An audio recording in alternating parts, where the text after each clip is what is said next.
And like I said, that one seed home field advantage that Chiefs fans are oh so used to come playoff time, come January, you can kiss that out the window. Now it's going to be an uphill battle just for the division. And, kind of talking about the playoffs and fast forwarding to January a little bit, it begs the question, am I worried? Ever worried about that, especially under Mahomes? The Chiefs know they're playing for January and Super Bowl football. And so the time to panic is not now, but 5-4, we've got to kick it into gear.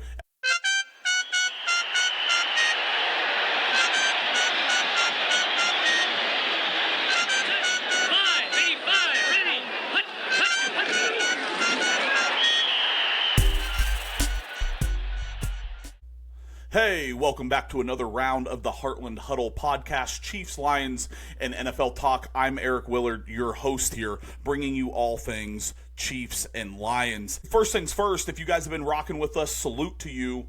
We really appreciate it. You can catch us here every Wednesday on Spotify and YouTube at Heartland NFL Talk. If you're new to our content, make sure you check us out, engage in the comments, let us know. We love it. But we're here talking all things Chiefs and Lions, and the biggest thing is yesterday was a big day for us NFL sickos, the ones that study it, love it, pay attention to it, and probably spend, self-admittedly, too much time on it. 4 o'clock Eastern time couldn't come fast enough, and that, of course, is the annual NFL trade deadline, and we're going to dive into all of that, mainly the Chiefs standing pat, the Detroit Lions standing pat, and numerous other teams around the NFLs making some big names, making some big trades. And we saw some big names, namely from the Jets, kind of move places. But before we get into all of that, we've got to address the elephant in the room, and that would be 28-21 loss that the Chiefs suffered at the hands of the Buffalo Bills this past weekend. And, of course, the heartbreaking loss, the 3-point loss, 27-24, the Lions to the Vikings, and we'll talk about that as well. The Chiefs, tough. It's another loss that stings because as Chiefs fans, we understand what is at stake. You can pretty much kiss the 1 seed goodbye now. I still held out hopes for the 1 seed. I thought it's a cakewalk to be able to catch and run down the Broncos and the Chargers for the division. And then, of course, all you got to do is run down the Colts and the Bills for the number 1 seed, which the Bills, of course, would have been nice. We would have had the tiebreaker plus, gaining on them in the win category. But that didn't happen on Sunday. 28-21, the Bills get it done. I kind of want to take it first, though, more so than the Chiefs side of things. What did the Bills prove? And to me, it was kind of begging the question all Sunday. I'm like, gosh, we've seen this team beat up on bad teams, and we've seen them lose to good teams. The Patriots of the world, we've seen them struggle with the Saints, the Dolphins, and others. And so I really thought the Chiefs were going to walk into Western New York and get it done. Instead, it was another classic game of shoot ourselves in the foot, don't really run the football, and a ton of mistakes by the offense and defense. Patrick Mahomes held to his lowest completion percentage in his career, 100-plus games started. He was well below, I shouldn't say well below, he was under 50% passing, which that's atrocious, especially when you're somebody the caliber of Patrick Mahomes. But really though, what did the Bills prove? And I think one of the things was, it's a bit of a tongue-in-cheek here on the Heartland Huddle when we talk about the Bills, because I want to say they won their September/October championship. We all know the records, right? Josh Allen moves to 5-1 over the Chiefs in the regular season now, but in the postseason he's 0-4 against Pat Mahomes and the Chiefs. So it's always Josh is going to get us in the regular season. We'll, of course, see the Buffalo down the road in the playoffs in a divisional or a AFC championship game. And, of course, the Chiefs are always going to come out on top. And I guess, I still think that way. However, I don't know. Sunday was a bit scary. Sunday, I saw a team who doesn't have a true number 1 wide receiver thoroughly dominate the Kansas City Chiefs. I saw James Cook go for over 100 yards against a rushing defense, and not many people know this. Shout out to one of our super fans, Aiden, here on the pod, always tuning in with us every week. Him actually DMing me and telling me, hey, Eric, the Chiefs haven't let up a 100-yard rusher in almost a year. And so for James Cook to do that against the Chiefs, not many people think the Chiefs' run defense is ever really stout. when it actually really is, and they do have great game plans against top running backs. But against James Cook Sunday, they didn't. That was alarming to me. And honestly, you can start to tell that these veteran players for the Bills, you can start to tell that they're really learning how to really defend Mahomes, how to keep him in the pocket. They keep lane integrity. Joey Bosa had a massive game. Joey Bosa, who we've seen a lot of in the AFC West division when he was with the Chargers most of his career. Now he's in Western New York and Buffalo, and we saw him not get too far upfield, not let Mahomes escape too much. And that really hindered Mahomes. He had to stay in that pocket. He couldn't just bail. Stuff was off time. And, he couldn't get it going all game. Once again, 21 points. When the 4 previous games, we put up at least 30, right? So clearly limited performance by Mahomes in the offense. Our defense, of course, I just talked about the run defense. But even still, we played Josh Allen enough now that we have got to know and be able to spy and get to him. And sort of alluding to that trade deadline talk, that's why I thought the Chiefs might go after a defensive lineman for depth purposes, to be able to push that pocket a little bit and maybe put some pressure on some quarterbacks, especially in the playoffs. So we'll see. It's going to be interesting. No, the Bills just proved to me they're a scary team. I thought with the struggles they've had this year, playing the Chiefs on a hot streak, getting our wide receivers back healthy, putting up 30 points a game, I thought it was going to be a double-digit win for Kansas City. Our defense has been a top 5 to 7 unit over the last 3 or 4 weeks, and I thought put all of that together that we were really going to get it done, and we just flat out didn't. It was disappointing all the way around once again. And like I said, that 1 seed home field advantage that Chiefs fans are oh so used to come playoff time, come January, you can kiss that out the window. Now it's going to be an uphill battle just for the division. We still have 1 against the Chargers. We have 2 against Denver, which coming out of our bye this coming week, we'll see them. And then, of course, you've got 1 against the Dogwater.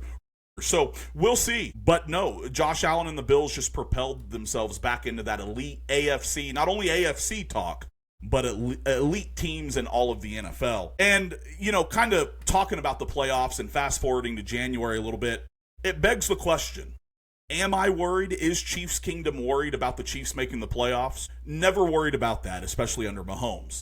However, it is important to note, if the playoffs did start right now, the Chiefs would be on the outside looking in. And when you're halfway through the season, maybe a little more than halfway through the season, that's an uneasy feeling.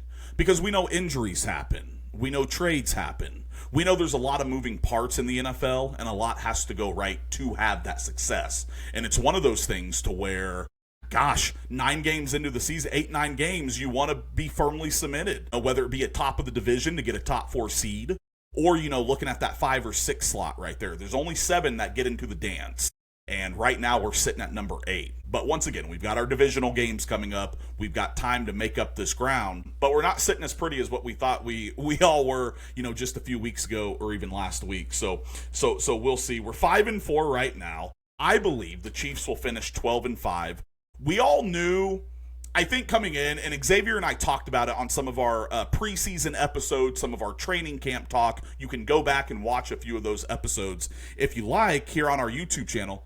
Xavier and I sort of talked about it, and we had said, hey, those first 6 to 9 games for the Chiefs are really sort of where, that's going to be the barometer for the rest of our season.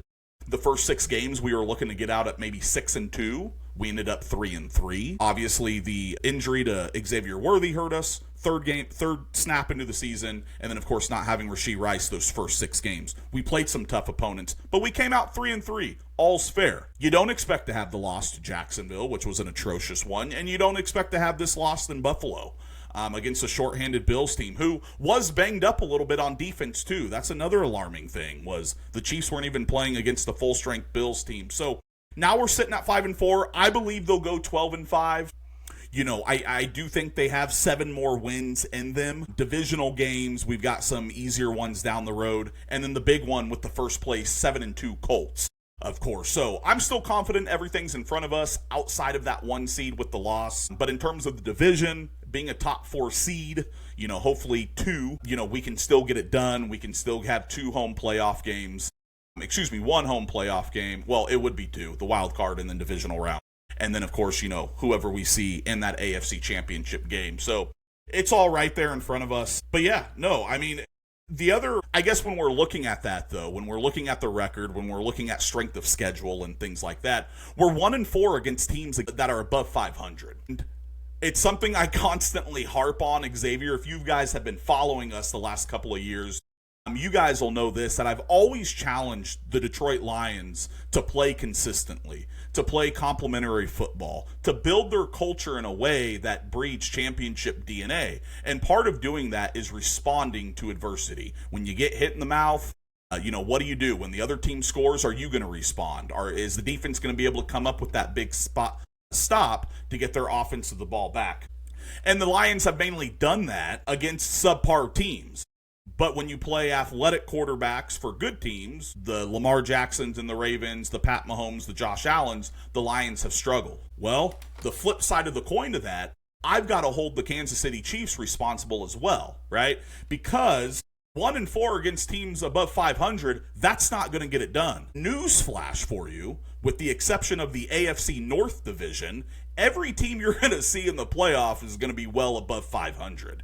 And, it's one of those things to where it's disheartening to see poor performances against better competition when typically we're the standard. We're the ones that teams have to play up to and match our intensity and energy. And right now we're just not doing that. And so the Chiefs got to get it together.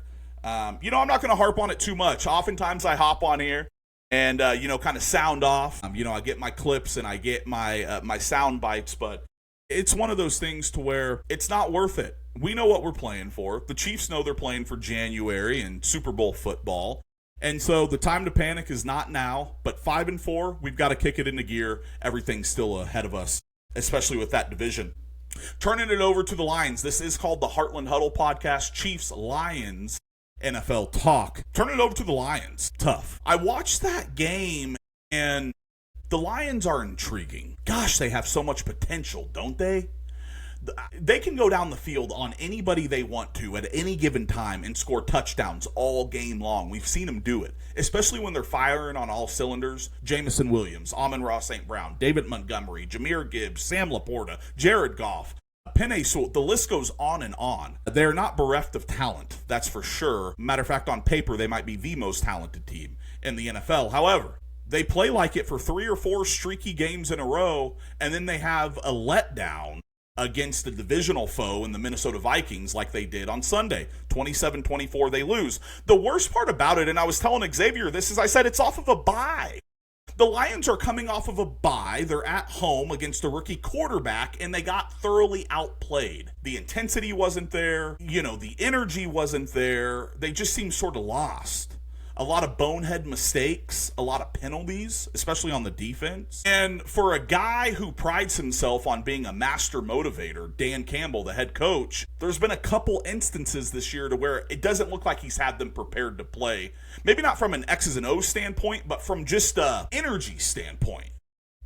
Well, what I say to that is, one, you get paid millions of dollars to play the game. That's enough of a motivator right there. But when you're playing a divisional foe against a rookie quarterback in your house off of a bye where you're healthy and rested and had 2 weeks to prepare, you can't show that. Not when you're looked at as a top Super Bowl contender, especially in the NFC, with the Philadelphias, with the Los Angeles Rams, with the Tampa Bay Buccaneers. And right now, Detroit's not showing that. I think one microcosm of Sunday, and we've seen Detroit struggle. We know their identity is physicality, it's grit, it's the offensive line, it's the big boys in the trenches and running the football. On Sunday, as a team, the Lions had 20 carries for 65 yards for a paltry 3.3 yards per carry. That's not going to get it done. That's against the Brian Flores' Vikings defense that has struggled the last few weeks. We've seen teams been able to put up points on them. And instead, a veteran like Jared Goff, an electric dynamic running back like Jahmyr Gibbs, and the veteran wide receiver, an all-pro receiver in Amon-Ra St. Brown, you can't get it over the hump? That's tough. And it's one of those things to where it's going to cost the Lions. The Lions, they dropped to 5-3. They're 3-1 at home. They've got to find a way. Now, they're still in good shape. Everything's still ahead of the Lions. But, these games matter. Everyone does, especially when, you start looking at confidence and things like that. You don't want a situation like last year to where you're playing your last home game of the season, and it's for the division, the 1 seed in the playoffs, and everything's on the line in week 18, 17. And I think that's the number one thing for the Lions is they've got to get it together. But the good news is they're a healthy veteran team now. They're a team that's coming together. They're a team that realizes some of its deficiencies.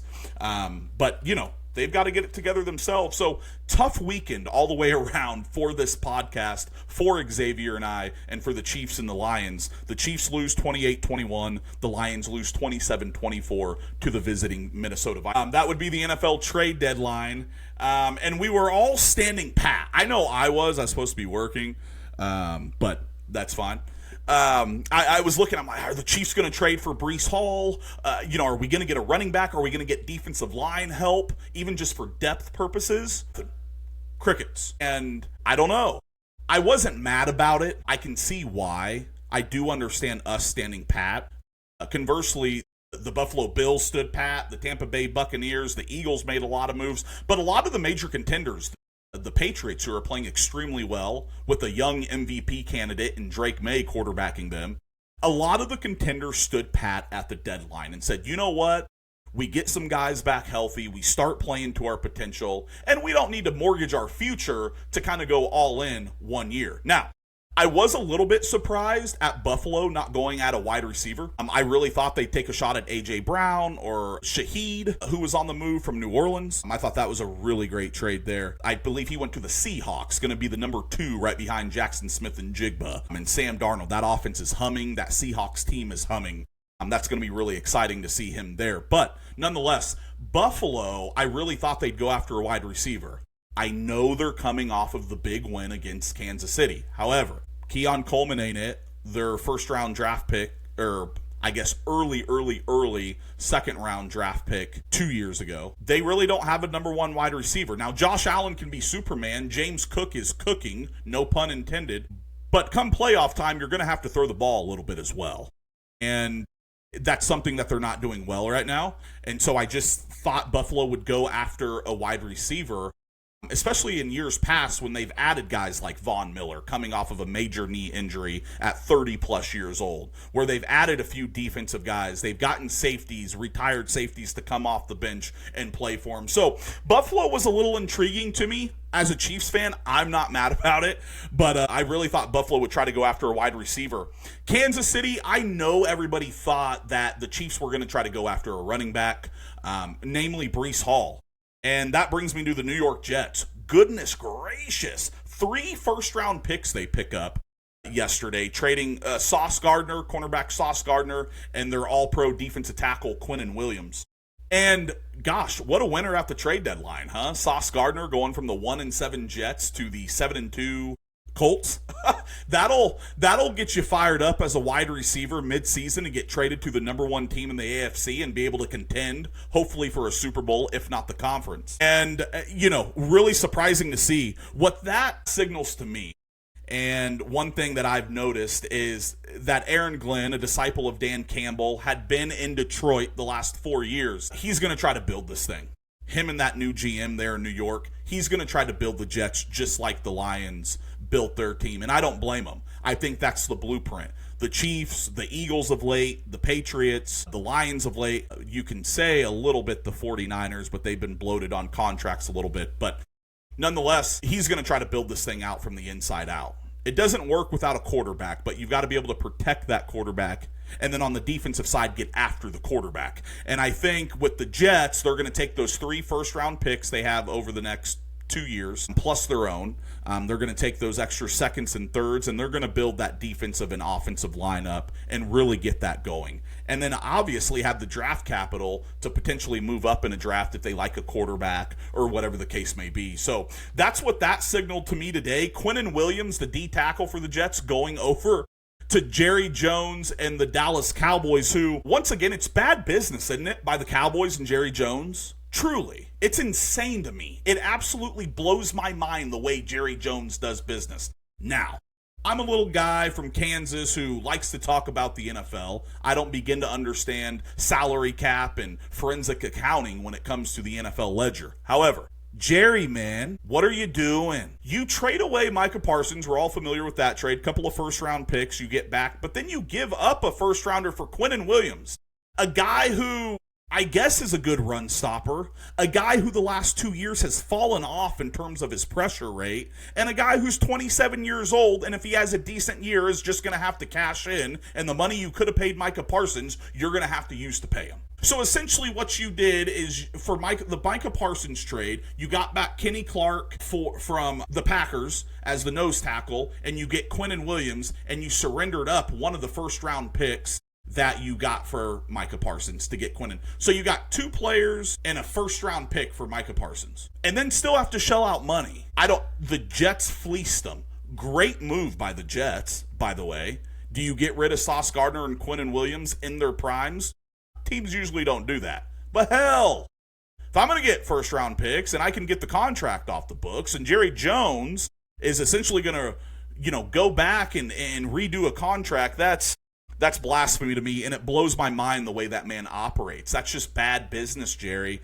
There's also some other nuanced stuff in there with the trade as well. The Jets, there's also like a third-round pick, one of the first-round picks can actually end up being the higher pick. The Jets have the rights to the highest Cowboys pick, or the way I'm butchering this explanation, but it's very intricate, and it's something that, can really benefit the Jets. And just reading into that trade a little bit, it was really sort of different the way Jerry did that. But hey, you get Quinnen Williams, who's been a first-team All-Pro, who's been a 3-time Pro last 6 seasons. Like I said, he's 27. He's in his prime, but he is getting a little older. And I don't know. I don't know if he, no pun intended, really pushes the needle or pushes that pocket, like a Micah Parsons does. So, hey, good focus. Jerry said he wanted to try to stop the run. That was his big emphasis, and, well, he sure is trying, albeit being bad business. Some other notable news around the NFL as well. Jacoby Myers gets traded from the Raiders. He goes to a Jacksonville team who is depleted on the wide receiver front. We all know Travis Hunter suffered the knee injury, along with Brian Thomas Jr. He's got an ankle thing, and the second-year guy, Diami Brown, has a concussion. So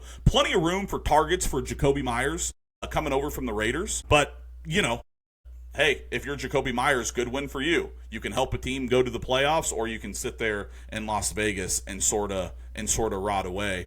On the Lions side of things, the Lions stand pat too.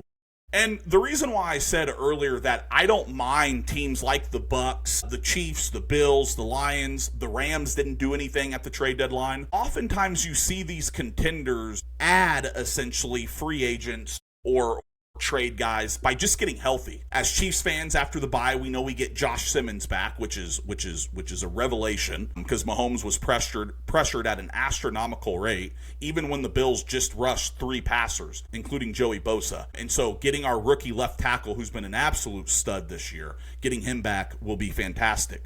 But oftentimes, these teams, they stand pat and they say, hey, we cannot mortgage our future for short-term success. And largely the contenders at play, really stood down at the trade deadline. So I don't mind it. I don't mind the Chiefs not getting Breece Hall. I don't mind the Chiefs not getting defensive line help. That might be an unpopular opinion. I would have liked to see them get a little bit of depth, but we're okay. We can win games by just flat out playing better too. And I think we will down the stretch against an easier schedule.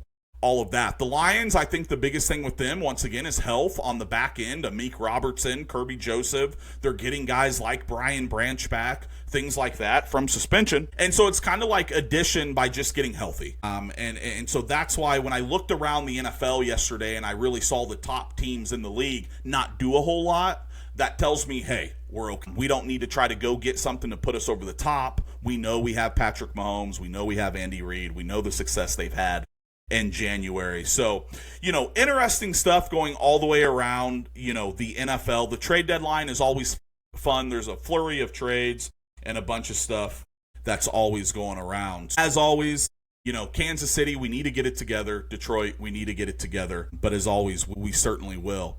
But with that, what a fun episode. What a fun time in the NFL. We're halfway through the season.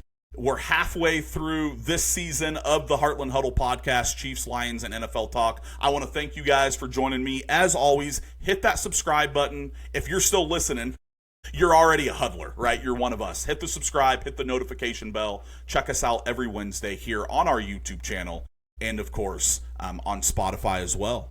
With that, we are out. Subscribe. Love you.